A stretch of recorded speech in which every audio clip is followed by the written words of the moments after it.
Okay, so apa AI? AI itu machine learning. Betul, machine bisa belajar, and itu bersama large language model. And large language model itu bisa memungkinkan natural language processing semantics. Okay, and sekarang AI tidak hanya teks and bahasa, tapi itu dari single modal sampai multimodal. And multimodal itu text plus images plus charts. And lebih lagi. Dan kami akan lihat daripada ini. Seperti apa dampaknya. Okay. So, apa sejarah daripada AI? Saya akan hanya omong AI dalam arti yang orang abad ini mengerti. AI sudah ada abad yang lalu, Sabda sudah mulai dengan AI tahun 2003, and saat itu lebih kepada algoritma, lebih kepada smart, lebih kepada cara untuk bisa smart search, and banyak jenisnya. Saya tak punya waktu untuk detail banyak, tetapi AI berkembang daripada algorithms kepada klasifikasi. Ini anjing atau kucing? And berapa banyak sampai itu jadi semantic understanding. And daripada neural sampai transformers, sampai AI jadi informational. Google dengan knowledge graph dan kotak yang sampingnya semua hasilnya. And semua mulai di belakang layar jadi AI. Sampai waktu sedang daripada Instagram, daripada Tokopedia, AI ada motor yang di belakang layar untuk itu. Di industri dan bisnis, AI sudah berkembang sebelum tahap sekarang conversational. Conversational itu kata lain untuk chat. Saya bisa monolog, tapi kalau ada orang seperti Yulian, saya say hi, akan ada conversation. Dia akan jawab dengan hi. Wah, bagus sekali. Dan itu mulai interaction. Dan interaction seperti itu adalah tujuan saat ini daripada AI. Interactive. Saya omong, itu jawab, dan sampai bisakah jadi dialog. And tahap-tahap berikut itu daripada conversational ke interaction kepada functional atau agency. Itu bisa dipakai untuk lakukan hal-hal sampai kapan pintarnya tak hanya umum segalanya tapi super intelligence atau yang dinamakan AGI, ASI. So, seperti ini. Saat ini, now, informational, conversational, interactive AIs.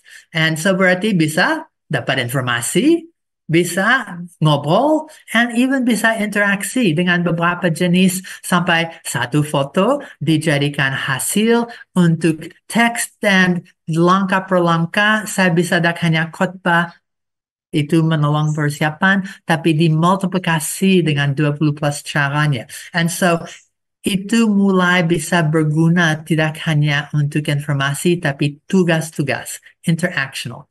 And itu saat ini masih di tahap pertama.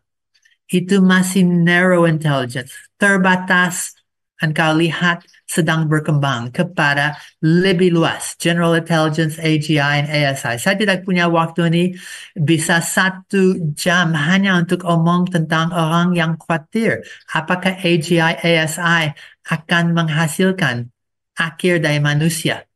Dan apa terjadi kalau mesin lebih pintar daripada manusia dan seterusnya. And so kami tidak sampai machine conscience atau hal seperti itu. Itu topik untuk ethics dan untuk hal yang tidak saat ini.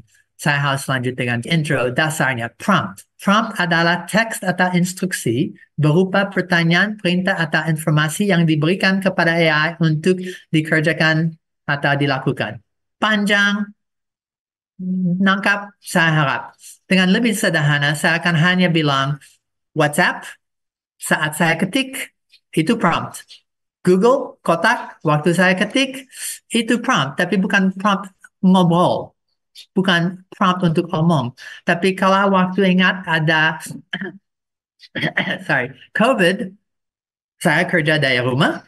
Saya dengan WhatsApp ketik, teman respon, dan bolak-balik, and itu jadi conversational, tapi juga functional. Dan berdasar itu, bisa saya prompt, dapat jawaban, ada pertanyaan, saya jawab, dan bolak-balik.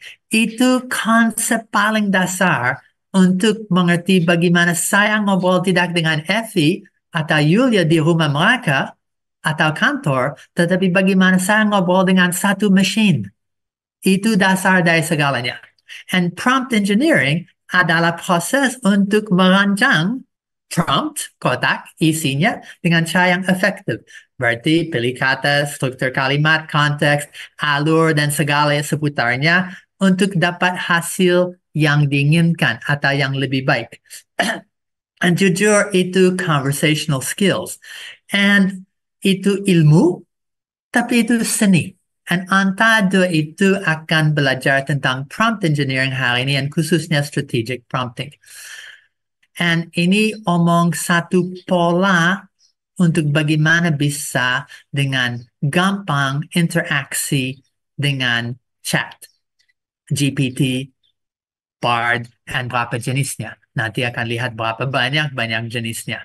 So, format. Berapa penting formatnya? Tahu objektif atau tujuan, konteks, user usage role, and then spice-nya, bumbunya. Apa yang bikin khusus dan keistimewaan. Dan ini salah satu yang mungkin saya rasa terbaik di dunia untuk orang mengerti dasar dan fondasi prompt. Sekarang akan maju dan mengerti lebih banyak. Sebelum itu, saya harus seperti Effie sudah ceritakan AI 4321. Ada 4 faktor. AI ada, terus-menerus ada, itu akan mengubah segalanya. Bagaimana respond? Well, seperti sekarang, kami belajar, kami berbicara, coba, dan bagi.